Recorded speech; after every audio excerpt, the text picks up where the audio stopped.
গিয়াও, আমি সব দুঃখ কষ্ট ভুলে গিয়াও আমি বেটাকে ক্ষমা করে দিলাম। ও যুবক, তাই তোমাদেরকে বলতে চাই, মাকে কখনো গালি দিবে না, মার সঙ্গে কোন রকমের বেয়াদবি করবে না, মাকে কখনো দুঃখ কষ্ট দিবে না, বাবাকে দুঃখ কষ্ট দিবে না। ও সোনা মানিকেরা, যদি মা বাবার সেবা করো মরার পরে জান্নাতি হওয়া যাবে। জোরে বলেন না সুবহানাল্লাহ। তাই বলতেছে মা বাবাকে দুঃখ দিলে নামাজ হবে না, মা বাবাকে কষ্ট দিলে নামাজ হবে না। আল্লাহ নবীজি দয়া তার পাবে না, আরে আল্লাহ নবীজি দয়া তার পাবে না। মা বাবা অতি আপন, মা বাবাকে করো যতন, মা বাবা অতি আপন, মা বাবাকে করো যতন। মা বাবা দুঃখ পেলে নামাজ হবে না, মা বাবা কষ্ট পেলে নামাজ হবে না। আল্লাহ নবীজি দয়া তার পাবে না। আল্লাহুম্মা, জোরে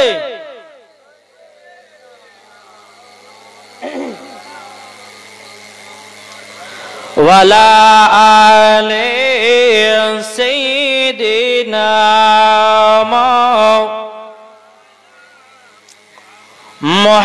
মুহাম্মদ আমাদের খোদা এক। জোরে বলেন কি গো, সুবহানাল্লাহ হবে না? আচ্ছা, গজাল বললে কি আপনাদের কষ্ট হয়? জি, কষ্ট হয়েছে? বলতেছে আমাদের খোদা এক, এক নবীর উম্মত, জীবন বিধান এক, বাণী সেই আল কোরআন। জোরে বলেন আমাদের খোদা এক, এক নবীর উম্মত, জীবন বিধান এক, বাণী সেই আল কোরআন। তবে কেন এক নও হে মুসলমান, এক হও করি আহ্বান। জোরে বলেন তবে কেন এক নও হে মুসলমান, এক হও করি আহ্বান। বাইতুল্লাহ এক, মদিনা শরীফ এক, উহুদ পাহাড় এক, একটা তো জীবন একটা তো মরণ, সবাই যেন থাকবো সাথে একসাথে। জোরে বলেন তবে কেন এক নও হে মুসলমান, এক হও করি আহ্বান। তবে কেন এক নও হে মুসলমান, এক হও করি আহ্বান। জোরে বলেন। বাবা, আজ আমাদের মুসলমানদের ভিতরে মুসলমান আমরা হিংসা করি না গো? কি হিংসা করি না? এখন দেখেন বেরাদার কেউ যদি গ্রামের ভিতরে একজন বড় লোক থাকে, তার পেছনে লোক লাগবে, স্বাভাবিক কি লাগবে না? একটু যদি বড় লোক টাকা পয়সা জমি জায়গা হয়, পেছনে লোক লাগবে, তাকে কত রকমের জাদু টোনা করবে, তাকে কত রকমের বাবা খারাপ পথের দিকে নিয়ে যাবে। ও ভাই, হিংসা করো না, হিংসা করো না। আল্লাহ যাকে জমি জায়গার মালিক বানিয়েছে, একমাত্র আমার আল্লাহ জমির মালিক বানাতে পারে। ঠিক কিনা বলেন? এ বাবা যে মুসলমান ভাইরা, এখন অনেক শয়তান বাড়িয়েছে রে বাবা, কাকে জাদু টোনা করে, কাকে বান মারে, কাকে আপনার জাদু টোনা করে, কার বাবা আপনার আত্মাটা শুকিয়ে দেয়, কার জমিকে আপনার বান মারে, কার বাড়িকে বান মারে। ও ভাই, তোমাদেরকে বলতে চাই, এই সব করে কোনো লাভ হবে না রে ভাই। একদিন তোমাকে অন্ধকার কবরে যেতে হবে, আর যেদিন তুমি কবরে যাবো সেই দিন বুঝবা মানুষের পেছনে লাগা কত ভয়ানক। কি ঠিক না গো? জি, জমি জায়গার মালিক যদি কেউ আল্লাহ যদি বানায়, তাহলে বাবা যে তার পেছনে যদি লোক লাগে, আচ্ছা বলে এটা পাগলা মোলায়? হ্যাঁ, এটা পাগলা মুখে পাগলা মোলায় বলেন তো? আল্লাহ যদি, হ্যাঁ, আল্লাহ যদি বেরাদর ইসলাম মুআজ্জাজ সামানিকরা, আল্লাহ যদি আপনার বলে যে আমি ইয়াকে বড়লোক বানাবো গ্রামের ভিতরে, আচ্ছা কোন মানুষ তাকে নিচে নামাতে পারবে? যে পারবে না। আর একটা কথা বলি বাবজি, হ্যাঁ আপনাদেরকে একটা কথা বলি, একজন ব্যক্তি ওয়াজ করছে, ওয়াজ করতে করতে করতে বাবাজি মনে মনে চিন্তা করছে, আরে মৌলভী সাহেব ওয়াজ করছে, একটু কথা না বললে পরে হয় না। হ্যাঁ, তো বলছে আসমানে পাখিটা উড়ে যায়, বলছে সুবহানাল্লাহ, বলছে পায়খানা করলো তাও বলছে সুবহানাল্লাহ, হ্যাঁ, তারপরে বলছে পাখি মরে গেল, বলছে তাও সুবহানাল্লাহ। কি বলছে না? তো বাবা যে একটা জিনিস ভাববেন, যখন তখন সাধারণ পাবলিক তো একটা জিনিস, যে এই যে আমরা আলেম, আমাদেরকে কেউ যে জিজ্ঞাসা করে হুজুর আমার বিবিকে তালাক দিয়েছি, হ্যাঁ তো আপনি ফতোয়াটা দেন তো, আমরা আলেম মানুষ, আমাদের জন্য দেওয়াটা জায়েজ নয়। জানা আছে তবে আমাদের জন্য দেওয়াটা চলবে না। ফতোয়া তাদের জন্য যারা হচ্ছে মুফতিগণ, মুফতিরা দেয় ফতোয়া। এখন বাবা যে মুসলমান, এখন তো মুফতি বহুত বাড়িয়েছে গো, কি বাড়েনি? চার দোকানে 4টা মুফতি, ঘাটে 4টা মুফতি, মাঠে 4টা মুফতি, বাড়িতে 4টা মুফতি, মসজিদে তো আরো 4টা মুফতি বাড়ে, কি বাড়ে না? জি বাবাজি মুসলমান, অনেক মানুষ দেখেন বাবাজি, কোন ব্যক্তি যদি আলেম নয়, যদি আপনার কাফেরের ফতোয়া দিয়ে দেয় বাবা, তার বিবি তালাক হয়ে যাবে। বোঝা গেছে কিছু? তার বিবি তালাক হয়ে যাবে।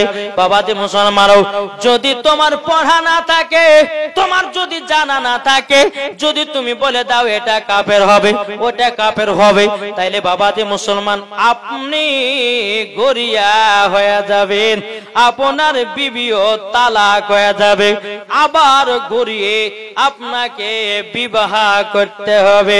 ও বাবাজি মুসলমান ভাইরাও, ফতোয়া শুধু মুফতিদের জন্য হয় রে বাবা, আলেমকারীদের জন্য নয়। আলেমদের জানা আছে তবুও তারা বলতে পাবে না, সেই অর্ডার পাবে না, পাবে না, পাবে না। বাবা দিতে আপনাদেরকে বলতে চাই, যেখানে সেখানে কাফেরের ফতোয়া লাগায়েন না, নিজেই বরবাদ হয়ে যাবেন। কি গো, বোঝা গেছে কিছু? জি, আসুন আমরা নবীকে মোহাব্বত করব, নবীকে ভালোবাসবো। একবার মদিনার দিকে দিলটি লাগিয়ে ঝুমঝুম আওয়াজে দুরূদ পড়ুন। আল্লাহুম্মা সাল্লি আলা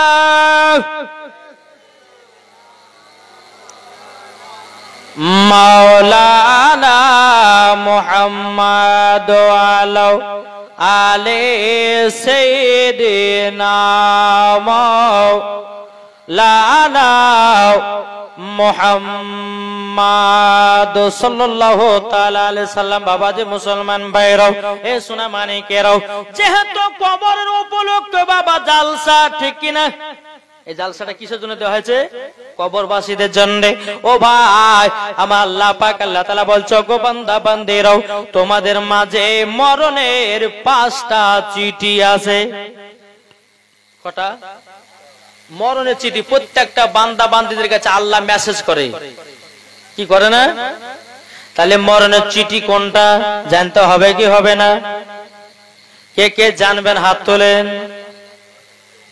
মরণের আগে জানো, মরণের 5টা চিঠি আল্লাহর তরফ থেকে আসে।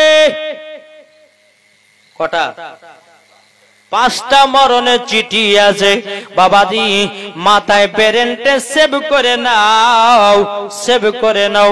আমার আল্লাহ তরফ থেকে প্রত্যেকটা বান্দা বান্দির কাছে মরণের 5টা চিঠি আছে। যখন মরণের 5টা চিঠি দেওয়া হয়ে গেল, আমার আল্লাহ বলতেছে, গো আমার মালাকুল মউত, আর থাকিও না, যাও তার জানটাকে কবজ করে নাও। বাবাজি মুসলমান ভাইরাও, ও সোনা মানিকেরাও, তাইলে 1 নম্বর মরণের চিঠি হলো বাবাজি চুল পেকে যাওয়া। কি বললাম? 1 নম্বর মরণের চিঠি কি চুল পেকে যাওয়া। এখন যারা মাথায় কলপ করে তারা বলে হুজুর আমার তো চুল পাকা নাই, তাহলে আল্লাহ তো ধরতেই পারবে না। হ্যাঁ কি গো ঠিক না? বাবাজি মুসলমান ভাইরাও, এই সোনা মানিকেরাও, তুমি যতই কলপ লাগাও, তুমি মাথায় যত রং করো না কেন, তবে আমার আল্লাহ জানে কি জানে না। আল্লাহ বলছে আমি রহমান, আল্লাহ বলছে আমি ইন্নাল্লাহ আলা কুল্লি শাইইন কাদির।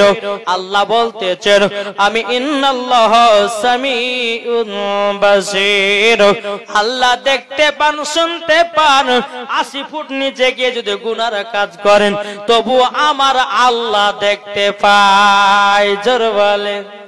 তাই বাবাজি মুসলমান ভাইরা, এই সোনা মানিকেরা, মরণের চিঠি কোনটা বললাম? প্রথম মাথার চুল পেকে যাওয়া। আমার আল্লাহ পাক আল্লাহ তাআলা বলছো গো আমার বান্দারও, তোমরা শুনে রেখে দাও, শুনে রেখে দাও, তোমাদের মাথার চুল যখন পেকে যাবে তোমরা বুঝে নিও এটা আল্লাহর তরফ থেকে তোমাকে মেসেজ পাঠাচ্ছাও। ও আব্দুর রহমান, তোমার মাথার চুল পেকে গেল, তুমি কি নামাজি হবে না? তুমি কি রোজার মাসে রোজা করবে না? তুমি কি নবীর সুন্নাতকে মেনে চলবে না? তুমি কি নবীকে মোহাব্বত করবে না? ও আব্দুর রহমান, তোমার 1 নম্বর চিঠি চলে এসেছে।